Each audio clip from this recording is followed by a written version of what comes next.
Hello everyone, so welcome back. This is the platform of SV Smart Hybrid Competitive Schooling System. बच्चे आज हम लोग class 12th biology का chapter number 11 organism and population का last topic पढ़ रहे हैं और जिसमें एनसीईआरटी का पैराग्राफ नंबर 44। इससे पहले हमने क्या देखा था? 43 पैराग्राफ में हमने डिस्कस कर लिया था। क्या देख रहे थे बच्चे? बता रहा है कि अगर किसी एरिया में जहाँ पर 200 कैरेट ग्रास हैं प्लांट के, है ना, but only a single huge banyan tree with a large canopy, starting that the population density of banyan is low relatively to that of carrot grass amount, to underestimate the enormous role of banyan in that community. देखो यहाँ पे ये चीज़ बता रहा है बच्चे, ये बता रहा है कि जो कैरेट ग्रास के प्लांट्स हैं कितने हैं एक एरिया में 200 है बच्चे, जिसका साइंटिफिक नेम ये है। बोल रहा है कि ओनली सिंगल ह्यूज, अगर 200 ये हैं तो एक हमारे पास ह्यूज बानियान ट्री है with a large canopy, starting that the population density of बनियान इज लो। तो अब 200 प्लांट हैं कैरेट ग्रास के और एक बनियान ट्री का है, तो ऑब्वियस सी बात है कि जो बनियान ट्री की पॉपुलेशन डेंसिटी है तो वो रिलेटिवली लो होगी। रिलेटिवली मतलब कैरेट ग्रास की कंपैरिजन में to that of carrot grass amount, to underestimating the enormous role of banyan in that communities. तो इससे क्या होता था कि इससे ये पता चला कि बनियान ट्री को ये नंबर जो है कैरेट ग्रास का वो क्या कर रहा है, मतलब अंडर एस्टिमेट कर रहा है। बट होता क्या है इकोसिस्टम में, in such case the percent cover or biomass is more meaningful measure of the population size. तो आप नंबर से कई ज़्यादा अगर बायोमास की परसेंटेज देखोगे तो बानियान ट्री की ज़्यादा है और 200 कैरेट ग्रास की कम है। तो इसीलिए बोला जाता है कि कभी भी किसी भी स्पीशीज़ का जब आप नंबर देखते हो तो वहाँ पर उसका बायोमास देखा जाता है। अगर बायोमास के हिसाब से देखोगे तो इकोसिस्टम के अंदर बानियान ट्री का बहुत ज़्यादा रोल है कंपेरेटिवली कैरेट ग्रास के। तो यही चीज़ बोल रहा है, is more meaningful measure of the population size. कौन? Banyan tree with respect to carrot grass. The total number is again not an easily adoptable measure if the population huge and counting is impossible, है ना, very time consuming। तो यहाँ पर बोला जा रहा है कि जहाँ पर बहुत ज़्यादा पॉपुलेशन होती है तो वहाँ पर हम बायोमास के अकॉर्डिंगली चीज़ें देखते हैं, रिलेटिवली चीज़ें देखते हैं, एब्सोल्यूट देखना बहुत मुश्किल होता है। ठीक है, तो अगर कैरेट ग्रास के 200 प्लांट है और एक प्लांट किसका है? बनियान ट्री का, तो इकोसिस्टम में ज़्यादा रोल किसका? बनियान ट्री का, क्योंकि उसके पास बायोमास ज़्यादा है। ठीक है, तो इसके अकॉर्डिंगली भी, बायोमास के अकॉर्डिंगली भी जब हम किसी स्पीशीज़ का मेजरमेंट करते हैं बच्चे तो वो ज़्यादा मीनिंगफुल रहता है, क्योंकि पॉपुलेशन साइज़ के लिए बायोमास का होना इम्पोर्टेंट है। ठीक है, जितना ज़्यादा बायोमास होगा उतनी ही ज़्यादा हमारी स्पीशीज़ का नंबर ज़्यादा होगा। बट यहाँ पे बोल रहा है कि कुछ ऐसी स्पीशीज़ हैं जिनको हम काउंट नहीं कर सकते हैं, वेरी टाइम कंज्यूमिंग है। लाइक जैसे यहाँ पे देखो, यहाँ पे देखो, if you have a dense laboratory culture of bacteria and a petri dish, मानो जैसे ये एक पेट्री डिश है और इसके अंदर बैक्टीरियल कॉलोनीज प्रेजेंट है। What is the best measure to report its density? तो इस पॉपुलेशन डेंसिटी को हम कैसे चेक कर सकते हैं? ठीक है, क्वेश्चन है। आंसर है कि sometime for certain ecological investigation there is no need to know the absolute population density. तो बोला गया कि बहुत सारी स्पीशीज़ में हम एब्सोल्यूट पॉपुलेशन डेंसिटी नहीं निकाल सकते। वहाँ पर हम क्या करेंगे, मानो कि हमने रिलेटिव डेंसिटी देखनी है। हमने क्या देखना है? Relative density. एब्सोल्यूट का मतलब होता है 1 2 3 4 5, जैसे 200 कैरेट ग्रास हैं और एक हमारा बनियन ट्री है, ये एब्सोल्यूट डेंसिटी है, पॉपुलेशन डेंसिटी। बट बहुत सारी स्पीशीज़ में हम एब्सोल्यूट नहीं देख पाते, हम क्या देखते हैं बच्चे? रिलेटिवली डेंसिटी देखते हैं। Serve the purpose for equally well. अब ये एक पेट्री डिश है, यहाँ पर बैक्टीरियल कॉलोनीज़ हैं, तो हम क्या करेंगे, इस पेट्री डिश को डिवाइड कर देंगे कुछ ऐसे। ठीक है, अब इसमें से हम देखेंगे 8 पार्ट में से एक पार्ट के अंदर count this area species and multiply the next area. जितनी स्पीशीज़ इसमें निकलेंगी उनको बाकी एरिया के साथ मल्टीप्लाई कर देंगे, तो वो रिलेटिवली डेंसिटी निकल जाएगी हमारी पॉपुलेशन की। ठीक है बच्चे, ठीक है, एक तो ये आ गया। दूसरा, for instance the number of fish caught per trap is good enough measure of total population density in the lake. अब बोला जाता है कि जैसे पानी के अंदर, लेक में, बहुत बड़ी लेक है या समुंदर है, उसमें इतनी मछलियाँ हैं, तो हम कैसे बोल सकते हैं कि उनकी एब्सोल्यूट पॉपुलेशन डेंसिटी तो नहीं निकाल सकते, वहाँ पर भी रिलेटिवली निकालनी पड़ती है, क्योंकि जहाँ पे हम फ़िश कैप्चर कर रहे होते हैं तो उस एरिया में देखेंगे कितनी फिशेज़ हैं, तो सेम उतना ही एरिया दोबारा लेके और फिर वहाँ पे फिशेज़ काउंट करेंगे कि ये कितनी है, तो फिर हम उस पूरे एरिया को मल्टीप्लाई कर देंगे कि इतने एरिया में इतनी फिशेज़ हो सकती है। तो ये क्या होगी बच्चे, रिलेटिवली होगी, मतलब रिलेट करना है, जितनी यहाँ स्पीशीज़ हैं उतनी यहाँ पे भी स्पीशीज़ हैं, वो हम रिलेटिवली पॉपुलेशन डेंसिटी देखते हैं। 2 एग्जाम्पल देख लिए हमने, ठीक है। तीसरी एग्जाम्पल, हम एब्सोल्यूट पॉपुलेशन डेंसिटी और रिलेटिवली पॉपुलेशन डेंसिटी देख रहे हैं। तो एब्सोल्यूट में काउंटेबल, जो हम अपनी आंखों से देख सकते हैं, किसमें होती है, प्लांट्स में एब्सोल्यूट होती है ना। प्लांट्स की एब्सोल्यूट बायोमास की मेजरमेंट हम कर सकते हैं बच्चे, है ना, या स्पीशीज देख सकते हैं। बट आपके जैसे ये फिशेज हो गई, बैक्टीरिया हो गई, इनमें कौन सी, रिलेटिवली पॉपुलेशन डेंसिटी हम देखते हैं। We are most obliged to estimate population size indirectly, हम इन सभी स्पीशीज़ का पॉपुलेशन साइज इनडायरेक्टली देखते हैं, without actually counting them are seeing them, बिना देखे हुए या काउंट करने के बिना। The tiger census in our national park and tiger reserves often based on the pugmark, pugmark होते हैं उसके पंजे के निशान, और फिकल पैलेट, कितना फ्रेश फिकल पैलेट है। और अभी अभी कहीं अगर टाइगर इधर आया होगा तो फिकल पैलेट, जो फिकल पैलेट होता है वो फ्रेश होगा, तो हम बोलेंगे कि कहीं इसी एरिया में इतने टाइगर्स हैं। तो फिर आगे जाएंगे, फिर कहीं मिलेगा फिकल पैलेट, तो बोलेंगे इस एरिया में भी है। तो बस वैसे एरिया को मल्टीप्लाई करके और उसके पग मार्क्स को देख के हम क्या करते हैं, एक रिलेटिवली पॉपुलेशन डेंसिटी निकालते हैं, ठीक है। फिर यहाँ पर बोल रहा है पॉपुलेशन ग्रोथ क्या होता है। देखो बच्चे, the size of the population for any species is not static, static होता है not fixed population, it keep changing the time. Obvious सी बात है बच्चे, टाइम के साथ साथ पॉपुलेशन का नंबर कम ज़्यादा होता रहता है, depending on various factor including. आज पॉपुलेशन के साइज़ के चेंज होने के लिए कितने फैक्टर हैं, जैसे food availability, predation, pressure and adverse weather, ये 3 आपके पॉपुलेशन के नंबर को चेंज करने के लिए फैक्टर हैं। अगर खाना पानी अच्छा होगा तो नंबर बढ़ जाएगा, ख़राब होगा, फूड अवेलेबिलिटी अगर नहीं होगी तो नंबर कम हो जाएगा, तो पॉपुलेशन में चेंज आ गया बच्चे। अगर प्रीडेशन प्रेशर ज़्यादा है, मतलब स्पीशीज़ को मारने वाले लोग ज़्यादा हैं, तो इसका मतलब तब भी नंबर कम हो जाएगा। अगर मारने वाले नहीं हैं तो उनका नंबर बढ़ जाएगा। एडवर्स वेदर है, मानो जैसे फ्लड वगैरह ये आते रहते हैं, तो ये एडवर्स वेदर होगा, तो बहुत ज़्यादा नंबर स्पीशीज़ का कम हो जाएगा अगर फ्लड बार बार आ रहे हैं, है ना, एडवर्स कंडीशन है। तो अगर नहीं आए एडवर्स कंडीशन तो स्पीशीज़ का नंबर बढ़ जाएगा। In fact it it is these changes in population density that given some idea of what happened to do the population, whether it is फ्लॉरिशिंग या आपकी डेक्लाइनिंग। बोल रहा है कि ये जो फैक्टर हैं ये रिस्पॉन्सिबल हैं आपकी पॉपुलेशन को फ्लॉरिश मतलब एक्सपेंड करने में और डेक्लाइन करने में। ठीक है बच्चे, यहाँ तक समझ में आ गया। अब देखो क्या बोल रहा है, what ever might be ultimate reason, मतलब एक रीज़न है बच्चे आपकी पॉपुलेशन के नंबर में जो चेंज आता है, the density of the population in a given habitat during given period, है ना, एक पार्टिकुलर एरिया में जो स्पीशीज़ रहती हैं उस पॉपुलेशन जो डेंसिटी है एक पार्टिकुलर पीरियड में फ्लैक्चुएट हो जाती है ना।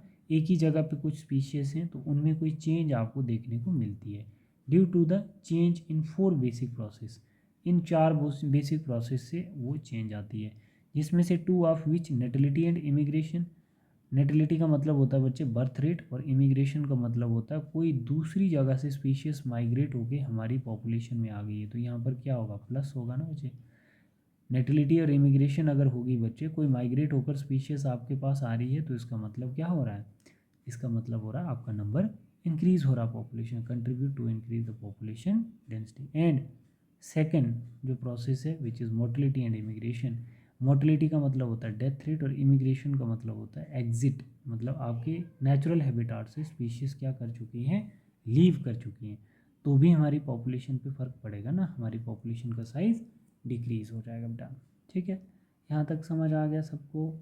अब ये मैंने नहीं बताना है नेटिलिटी, मोटिलिटी, इमिग्रेशन ये आपको समझ में ही है। अगर हमारे नेचुरल हैबिटाट में पॉपुलेशन डेंसिटी में कोई बाहर से आ रही है या कोई बर्थ हो रहा है तो उससे क्या हो रहा है बच्चे, उससे क्या हो रहा है, हमारा नंबर इंक्रीज़ हो रहा है ना। और या तो फिर माइनस हो रही है, इमिग्रेशन निकल गई पॉपुलेशन में से स्पीशीज़, या तो मर गई, तो पॉपुलेशन पे इफेक्ट पड़ा ना बच्चे, हमारा नंबर डिक्रीज़ कर गया। अब यहाँ पे बोल रहा है if n is the population density, n जो है वो पॉपुलेशन डेंसिटी को रिप्रेजेंट करता है एट टाइम t, t जो है वो टाइम को। Then it's density of time t plus one is, देखो एन टी प्लस वन का होता है आफ्टर सर्टन टाइम, मतलब पॉपुलेशन में देख रहा हूँ बट कुछ टाइम के बाद, 1 साल बाद, 2 साल बाद, 3 साल।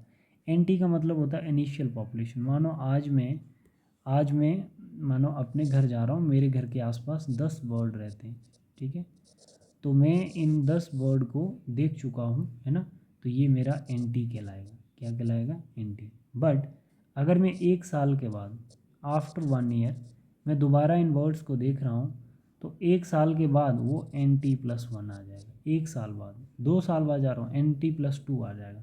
तो मतलब 1 साल बाद जब मैं गया तो इन 10 बर्ड में से क्या हो सकता है, 10 के 20 भी हो सकते हैं बच्चे। 10 के 20 कब होंगे? जब वो सारे factor, food availability, predation pressure कम होगा, तो तब 10 से 20 हो सकते हैं। या तो 10 से 5 भी तो हो सकते हैं बच्चे। अगर अनफेवरेबल हार्श कंडीशन रही तो इनका नंबर कम भी हो सकता है। तो ये पॉपुलेशन में जो चेंज आई है ना बच्चे, पॉपुलेशन में जो चेंज आई है ना, तो उसी को ये आपका रिप्रेजेंट कर रहा है। मतलब एन टी क्या बोल रहा है, N T plus one equal to N T plus birth plus immigration से माइनस कर दो डेथ प्लस इमिग्रेशन, तो हमारी पॉपुलेशन डेंसिटी हमारे एरिया की निकल जाएगी। ठीक है, बर्थ प्लस इमिग्रेशन मतलब बर्थ रेट प्लस जो बाहर से स्पीशीज आ रही है, तो ये पॉपुलेशन को इंक्रीज़ कर रही है। कितना इंक्रीज़ हुआ उसमें से लॉस को माइनस कर दो, वो हमारी पॉपुलेशन डेंसिटी एरिया की निकल के आ जाएगी। ठीक है, ऐसे ही हम लोग यहाँ पे देखते हैं बच्चे, you can see from the above question, क्या देखा आपने, पॉपुलेशन डेंसिटी विल इंक्रीज कैसे, birth plus number of immigrant B plus one is more than the number of death. ठीक है, तो मतलब हमारा पॉपुलेशन इंक्रीज कैसे आएगा, मतलब birth plus immigrant is more than the number of death plus number of immigrant, है ना। Under normal condition birth and death are most important factor influencing the population. तो जितने बच्चे पैदा होंगे उतना मरना भी ज़रूरी है एज लोगों का, उसी को हम क्या कहते हैं, बर्थ प्लस डेथ जो है वो एक इम्पॉर्टेंट आस्पेक्ट्स है एक नॉर्मल पॉपुलेशन डेंसिटी का। The other two factor resuming importance only under special condition for instance, बोल रहा है कि a new species that are just been colonised, new species जहाँ पे हम बढ़ा रहे हैं, तो वहाँ पर इमिग्रेशन का कंट्रीब्यूशन ज़्यादा होता है पॉपुलेशन ग्रोथ में with respect to birth rate. तो ऑब्वियस ही बात है बच्चे, इमिग्रेशन और नेटिलिटी जो है वो दोनों ही हमारे पॉपुलेशन साइज़ को इंक्रीज़ करती हैं, बट बर्थ रेट जो है वो स्लो होता है, बट इमिग्रेशन जो होता है नंबर को बढ़ाने के लिए फास्ट होता है। वो कैसे? क्योंकि एक झुंड स्पीशीज़ का कहीं से आके सीधा आपके पॉपुलेशन में जाके ऐड हो रहा है, तो पॉपुलेशन नंबर आपका इंक्रीज़ होगा। बट अगर आपको बर्थ करके 9 मंथ का पूरा करने के बाद बच्चा प्रोड्यूस करने, उससे पॉपुलेशन को इंक्रीज़ करना थोड़ा स्लो प्रोसेस होता है ना बच्चे। तो बोल रहा है कि इन दोनों में से, बर्थ और इमिग्रेशन में से सबसे फास्ट कंट्रीब्यूशन किसका होता है, तो आप बोलोगे इमिग्रेशन का। इमिग्रेशन में ग्रुप में स्पीशीज माइग्रेट होती है ना, तो बर्थ में एक एक करके प्रोड्यूस करना पड़ता है, तो ज़्यादा इन्फ्लुएंसिव कौन सी है पॉपुलेशन के नंबर को इंक्रीज़ करने के लिए, इमिग्रेशन ज़्यादा इन्फ्लुएंसिव है। ठीक है बेटा, अब देखो ग्रोथ मॉडल हमने पढ़ना है। हमारे पास ग्रोथ मॉडल बच्चे 2 टाइप के होते हैं, एक हमारे पास आ जाता है एक्सपोनेंशियल ग्रोथ मॉडल और एक है हमारे पास सिग्मॉइड ग्रोथ मॉडल। याद रखना बच्चे, ये आपने देखना है, ये इस साइड पॉपुलेशन डेंसिटी लेते हैं वाई एक्सिस पे और एक्स एक्सिस पे हम लोग टाइम लेते हैं। ठीक है, अब यहाँ पर ये जो है बच्चे स्ट्रेट कर्व, इसको हम बोलते हैं आपका एक्सपोनेंशियल कर्व। क्या बोलते हैं? Exponential curve. ये हमारा जे शेप्ड कर्व है। ये किसको रिप्रेजेंट करता है? D N by D T is equal to R N. तो मैं बताता हूँ ये होता क्या। जब भी हमारा कर्व स्ट्रेट ऊपर जाता है ऐसे करके, तो उस समय कोई कंपटीशन नहीं होता, प्रेडेशंस नहीं होता, फूड अनलिमिटेड होती है, रिसोर्स अनलिमिटेड होते हैं और कोई पेरेंटल केयर नहीं होती है। कहने का मतलब है कि इसको हम लोग क्या बोलते हैं? जियोमेट्रिक ग्रोथ बोलते हैं। जियोमेट्रिक ग्रोथ का मतलब होता है हमेशा रिप्रोडक्टिव कैपेसिटी जो होती है ना बच्चे, वो कैसी होती है? बहुत फास्ट होती है।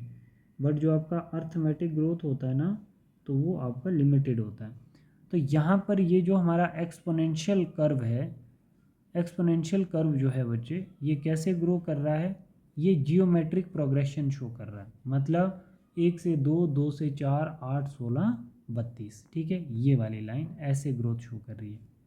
ठीक है, तो इससे क्या हो जाता है बच्चे?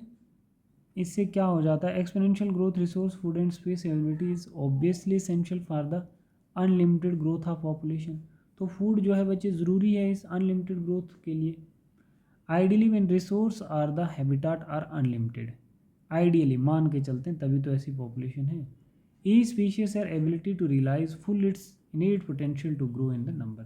तो कहने का मतलब है कि इस ग्राफ के अकॉर्डिंग, इस कर्व के अकॉर्डिंग क्या किया जा रहा है कि जो हमारे पास नेचुरल रिसोर्स है वो कैसा है, अनलिमिटेड है, हालांकि लिमिटेड होता है। ठीक है, तो यहाँ पर इस ग्राफ के अकॉर्डिंग ये बताया गया है कि वो अनलिमिटेड है, कोई प्रीडेटर प्रेशर नहीं है, हालांकि कंपटीशन हर जगह होता है। कोई पेरेंटल केयर नहीं है, मतलब एक इंसान के 20-20 बच्चे होंगे तो क्या पेरेंटल केयर होगी, तो वहाँ पर ये कर्व ऐसा बनता है। तो आपको याद रखना है कि एक्सपोनेंशियल ग्रोथ के लिए ये फैक्टर रिस्पॉन्सिबल होते हैं। जी शेप कर्व होता है, इसको हम बायोटिक पोटेंशियल कहते हैं। बायोटिक पोटेंशियल इसलिए कि हर एक ऑर्गेनिज्म जो है वो एबिलिटी रखता है innate potential to grow in the number, population को इंक्रीज करने में। ठीक है, अब हमारे पास ये आती है कैरिंग कैपेसिटी के कैरिंग कैपेसिटी। मानो कि जैसे एस शेप कर्व है, ये कैसा है, एस शेप, ये भी शुरू में ग्रो कर रहा है ऐसे ऐसे ऐसे ऐसे, बट फिर फाइनली स्ट्रेट हो गया। तो जो एस शेप कर्व होता है बच्चे, मान के चलो कि इसमें जो ग्रोथ होती है, कैसी ग्रोथ होगी है, इसमें ग्रोथ कैसी होती है, लॉजिस्टिक ग्रोथ होती है। शुरू में ग्रो करेगा, फिर आस्ता आस्ता, मानो जैसे ये जो कर्व है ना बेटा, ये जो कर्व है ये कैसे ग्रोथ शो करता है, 1 2 4 6, 1 2 4 8 16 32 64 ऐसे करके ये। बट जो आपका ये वाला कर्व है ना बच्चे, ये कैसे करता है, 1 2 3 4 5 6 7 ऐसे करके। तो अब खुद सोचो, सबसे पहले क्या हो रहा था, सबसे पहले अगर मेरे पास एक रिसोर्स है, तो अब ये जो ग्रोथ हो रही है बच्चे, तो हमेशा ये जो ग्रोथ है ये कैसी है, जियोमेट्रिक है, ये जियोमेट्रिक है, मतलब ये रिप्रोडक्टिव ग्रोथ है। कैसी ग्रोथ है, रिप्रोडक्टिव ग्रोथ है। बट ये जो है अर्थमेटिक है, कैसी है, अर्थमेटिक है ना। तो अर्थमेटिक रिप्रेजेंट करता है रिसोर्स को। तो रिसोर्स जो होते हैं बच्चे वो लिमिटेड ग्रोथ शो करते हैं, बट रिप्रोडक्टिव ग्रोथ अनलिमिटेड होती है, जिसको हम जियोमेट्रिक प्रोग्रेशन कहते हैं। क्या कहते हैं, एक्सपोनेंशियल ग्रोथ या जियोमेट्रिक प्रोग्रेशन। अब देखो, अगर मेरे पास एक रिसोर्स है तो एक पॉपुलेशन सर्वाइव करेगी, 2 रिसोर्स है तो 2 पॉपुलेशन, 3 रिसोर्स है तो 4 पॉपुलेशन नहीं बच्चे, क्योंकि फिर ये स्टेगनेंट हो जाएगा ऐसे आगे के लिए। जितनी एनवायरनमेंट में कैरिंग कैपेसिटी होगी तो वो वहाँ पर जाके स्टेगनेट हो जाएगा। ठीक है, तो ऐसा करके जिसको खाना नहीं मिलेगा वो एलिमिनेट हो जाएगा बच्चे, है ना, इकोसिस्टम से। तो यहाँ पर यही चीज़ क्या बोली गई है, यही चीज़ यहाँ पर बोली गई, ideally when resource are the habitat unlimited, each species that ability to realize full innate potential to grow the number. Darwin ने बोला था, while developing this theory of the natural selection then the population grow in exponential और geometric fashions. Geometric fashion में population growth show होती है, but resource हमारे पास limited होते हैं। तो आपने ये कर्व याद रखना, ये जो कर्व है ये कौन सा है, ये हमारा अर्थमेटिक ग्रोथ को रिप्रेजेंट करता है, ये हमारा जियोमेट्रिक। तो जियोमेट्रिक ग्रोथ एक्सपोनेंशियल ग्रोथ होती है और अर्थमेटिक ग्रोथ आपकी लॉजिस्टिक ग्रोथ होती है। और लॉजिस्टिक ग्रोथ में कैरिंग कैपेसिटी होती है के, और आपके इसमें जो होती है वो कैरिंग कैपेसिटी नहीं होती है, वो स्ट्रेट अनलिमिटेड ग्रोथ शो करते हैं। ठीक है, तो अब हम यहाँ पे बोल सकते हैं बच्चे कि हमारा मोर रियलिस्टिक कर्व कौन सा है बच्चे, मोर रियलिस्टिक कर्व जो होता है वो हमारा सिग्मॉइड कर्व है। ये शुरू में कैसा कर रहा है, लैग फेस, और फिर ऊपर स्ट्रेट एकदम से पॉजिटिव एसिलेशन जिसको हम लॉग फेस कहते हैं, और फिर ऊपर नेगेटिव एसिलेशन, और फिर आगे जाके स्टेशनरी हो जाएगा। तो ये किसको रिप्रेजेंट करती है लाइन, ये कैरिंग कैपेसिटी। जितनी एनवायरनमेंट में कैपेसिटी होगी तो उतनी ही स्पीशीज़ को ये ग्रो भी करवाएगा, अदरवाइज नेचुरल सिलेक्शन थ्योरी बाकी एलिमिनेट हो जाएंगे। ठीक है, तो याद रखना आपने यहाँ पर